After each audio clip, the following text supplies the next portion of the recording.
أعوذ بالله من الشيطان الرجيم بسم الله الرحمن الرحيم اللهم صل على محمد وآل محمد۔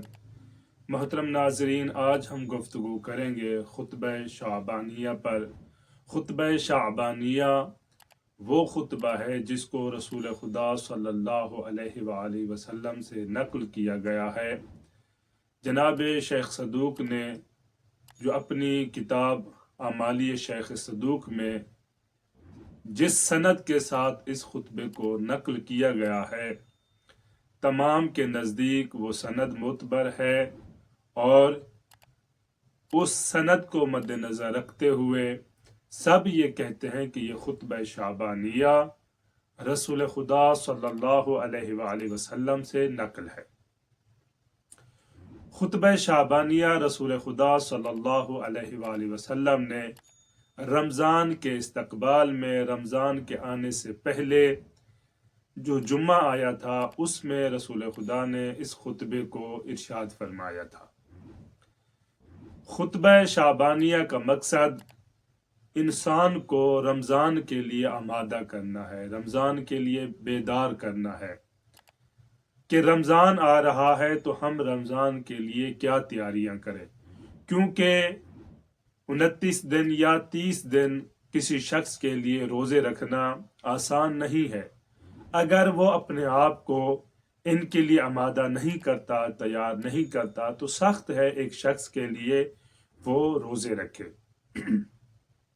اور کچھ لوگ تو جیسے ماہ مبارک رمضان کا چاند نظر آتا ہے تو ڈاکٹر کے پاس چلے جاتے، چونکہ وہ آمادگی نہیں رکھتے ہوتے، رمضان کے لیے تیار نہیں کیا ہوتا اپنے آپ کو، تو وہ ڈاکٹر کی طرف رجوع کرتے ہیں کہ کسی نہ کسی طرح ڈاکٹر یہ کہہ دے، ڈاکٹر یہ لکھ دے کہ میاں جی آپ روزے نہیں رکھ سکتے، آپ کے لیے روزے نقصان دہ ہیں، اور یہ لکھوا کے مطمئن ہو جاتے ہیں ہم کہ ہم جی رمضان میں روزے نہیں رکھ سکتے، لیکن کبھی اس چیز کی طرف دھیان نہیں گیا ہمارا کہ ہم روزے نہ رکھ کر اپنا کتنا بڑا نقصان کر رہے ہیں۔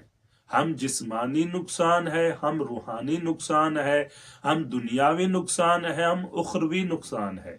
یعنی ایک انسان تصور ہی نہیں کر سکتا کہ روزے نہ رکھ کر ایک عذر شرعی ہے، وہ تو اس میں تو انسان روزہ رکھ ہی نہیں سکتا، لیکن جو خامخواہ عذر بنا کر یا روزہ اصلا نہیں رکھتے، وہ یہ تصور ہی نہیں کر سکتے کہ ماہ مبارک رمضان میں روزے نہ رکھ کر وہ کتنا بڑا نقصان کر رہے ہیں اپنے آپ کا، یعنی ہم کتنا نقصان کر رہے ہیں۔ دیکھیں، ماہ مبارک رمضان بخشش کا مہینہ ہے، اور ہم دسمبر کو بخشش کا مہینہ بنائے پھرتے ہیں۔ جیسے دسمبر کا آخری ہفتہ ہوتا ہے یا دسمبر شروع ہوتا ہے تو ہم ایک دوسرے کو میسیجز شروع کر دیتے ہیں، سال کا آخری مہینہ ہے، ہم سے کوئی گناہ ہو گیا ہو، ہم سے کوئی زیادتی ہو گئی ہو تو ہمیں معاف کریں، سال کا آخری مہینہ ہے، سال کا آخری مہینہ ہے۔ کس نے کہا ہے کہ دسمبر بخشش کا مہینہ ہے؟ کسی سے کوئی روایت ملی ہے آپ کو؟ پیغمبر کی حدیث ملی ہے کہ دسمبر بخشش کا مہینہ ہے؟ اللہ کے بندے، دسمبر بخشش کا مہینہ نہیں ہے، رمضان بخشش کا مہینہ ہے، شعبان بخشش کا مہینہ ہے۔ اور اللہ نے رمضان کے استقبال میں یہ 2 مہینے رکھے ہیں، رجب اور شعبان کے۔ اس میں انسان اپنے آپ کو تیار کرتا ہے۔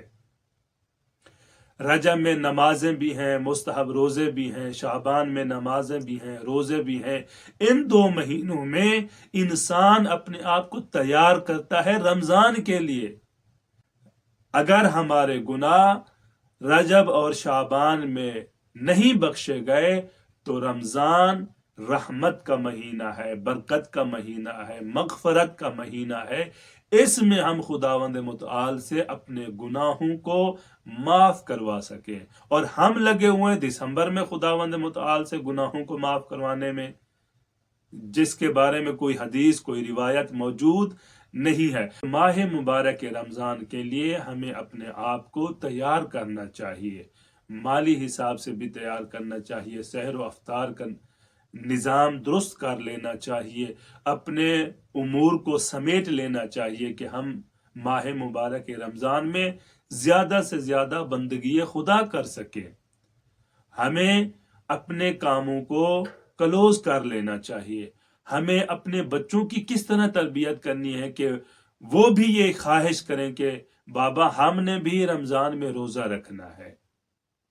ہمیں کس طرح محلے والوں کے ساتھ رویہ رکھنا ہے، کس طرح مسجد جانا ہے، کس طرح مسجد والوں کے ساتھ ہمارا رویہ ہونا چاہیے، کس طرح بازار میں ہمارا رویہ ہونا چاہیے۔ لیکن افسوس کی بات یہ ہے کہ جیسے ماہ مبارک رمضان کا چاند نظر آتا ہے بازاروں میں آگ سی لگ جاتی ہے۔ وہ چیز جو 5 روپے کی مل رہی ہوتی ہے وہی چیز 50 روپے سے زیادہ کی مل رہی ہوتی ہے ماہ مبارک رمضان میں۔ کیا مسلمانوں کو کمانے کے لیے صرف یہی مہینہ ملا ہے؟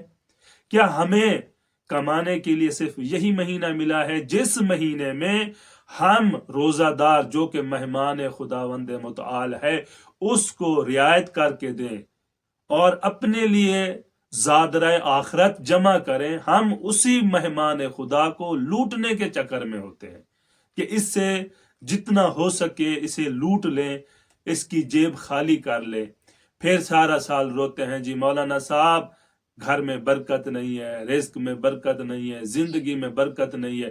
آپ نے خدا کی خاطر کیا کیا ہے کہ خدا پھر آپ کی زندگی میں برکت دے، آپ کے رزق میں برکت دے، آپ کے اولاد میں برکت دے؟ آپ تو اس مہینے ماہ مبارک رمضان میں مہمان خدا کو لوٹنے کے چکر میں تھے اور لوٹتے رہے ہیں، اور پھر تقاضا کرتے ہیں اسی خدا سے کہ وہ آپ کی زندگی کو بابرکت قرار دے۔ عزیزان محترم، ہمیں اس ماہ مبارک رمضان میں اپنے آپ کو تیار کرنا چاہیے رمضان کے لیے کہ ہم رمضان کس طرح گزاریں گے۔ والسلام علیکم ورحمۃ اللہ وبرکاتہ۔